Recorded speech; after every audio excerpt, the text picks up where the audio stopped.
বলছি, সুকুমার রায়ের লেখা। ভয় পেও না, ভয় পেও না, ভয় পেও না, তোমায় আমি মারবো না।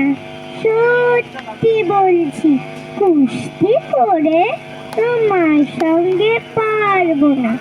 মনটা আমার বড্ড নরম, হাড়ে আমার টাক দিলে তোমায় আমি চিবিয়ে খাবো। এমন আমার 7 দিনে, মাথায় আমার শিং দেখে ভাই ভয় পেয়েছ কতই না। জানো না মোর মাথার ব্যারাম, কাউকে আমি গুতোই না।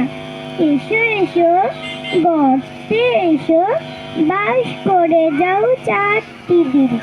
আদর করে শিখে তুইলে রাখবো তোমায় রাত্রি দিন। হাতে আমার মুগুর আছে, তাই কি এটা থাকবে না? মুগুর আমার হালকা এমন, মারলে তোমায় লাগবে না। অভয় দিচ্ছি, শুনছো না যে ধরবো নাকি ঠ্যাং দুটা? বসলে তোমার মুন্ডু চেপে বুঝবে তখন কাণ্ডটা। আমি আছি, গিন্নি আছে, আছে আমার 9 ছেলে, সবাই মিলে এসে কামড়ে দেবো মিথ্যা এমন ভয় পেলে। নমস্কার।